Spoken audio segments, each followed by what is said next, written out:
Every so often something comes into the captain's world that makes us stop drinking rum and head straight to the boat ramp. I've got a message from Roger Veitch from Veitch Boats. He's in Dansdale. He told us he was building a boat and the numbers were pretty impressive. 25.5-degree dead rise, 27-foot long, game fishing, hardtop. There was another thing about Roger's boat. It was resin infused. What we didn't expect was an absolute face melter. This thing would have to be the sexiest boat that we have seen in the captain's history. The question was always going to be, how are those numbers going to perform on the water? We weren't disappointed. Let's hear from Rog. I wanted to create a beautiful high-tech game fishing boat. It was actually originally 22 degrees. We were just about ready to glass it and the Battle of Big V came out. And I remember reading it, I got it and I was reading it in the office. I walked straight in the shop and said, Tim, it's got to be tougher. So we just jigsawed the boat straight down the keel. You know, we'd built it beautifully off this CNC jig, but yeah, we just cut it down the guts and jammed these bits of like 75 by 45 in under the keel and just beefed the dead rise right out, you know, till it looked right again. And we didn't measure it. We just kept moving it, putting wedges in and changing it till it looked really good.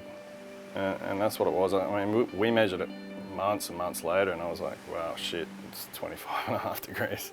Obviously with that amount of dead rise and being warped as well into the front of the boat, it's very aggressive amount of dead rise for a 27-foot boat. So I really compensated for that with very wide and smooth rounded out big reverse chines.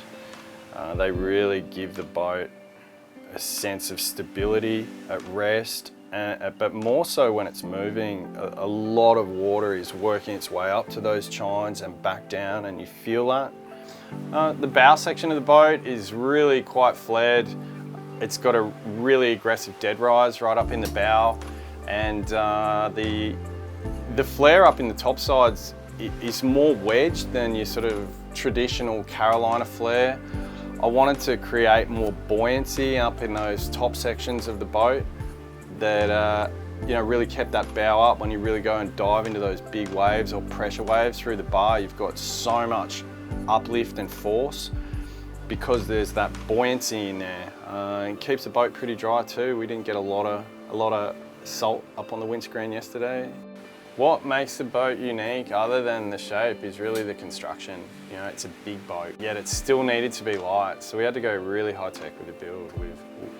We're infusing the boat with vinyl ester, all multi-axial, a lot of core material in the top sides and right throughout the deck. It let us build a light boat that we can, you know, you can throw around with 5 guys in it, 500 horsepower on the back. It feels maybe a bit more like a 17-footer than a 27-footer. And, you know, then you pump it full of weight, 450 litres of keel ballast, 500 litres of fuel, and just send it. The hull's fast and predictable around corners. We were throwing it in some pretty aggressive turns yesterday, and you knew what the boat was going to do, and you can push it sort of as hard as you really wanted to turn it, you know. Coming back from the shelf, Trav was driving, and 5 of us on the boat. Ballast tanks were full. We were doing around about 42 knots. Trav just took his hands off the wheels at some point and just stood there in front of the wheel. So what do we think of the ride? The Veitch 27 is an incredibly dynamic boat. It's more like a 17-footer than a 27-foot boat. It's really responsive, 4-blade props, 500 horsepower. Those Mercuries have unbelievable mid-range torque. It was shitloads of fun. I mean, if you love driving a boat, if you love aggressive deep V boats and you love driving them hard, you'll love this boat. But you know, when the throttle comes back and you're doing 7 knots, you're in a deluxe, sexy looking game boat with all the features you want. The big dash up at front really lets us fit in all the sweet Simrad gear. We've got 3 12-inch displays on this one. We've got room up there to run 16s or even 19-inch screens.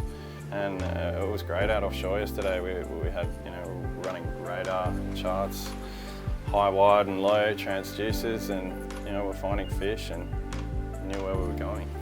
What I wanted was everyone on the boat to be able to see the screens. You know, big multi-function displays, so you know, everyone can turn around and see what's under the boat, what's coming up, where other boats are. And even as a driver, like, you're so busy trying to watch what the guys are doing out on the deck. All you've got to do is glance around and not stuff around with, you know, changing screens and trying to find this or that. You've got everything right there, and everyone on the boat can see it.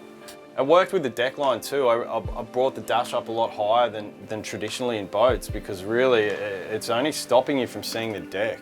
You still see around the side of the boat with a big high dash, but you've got all that room for the screens up in front of you.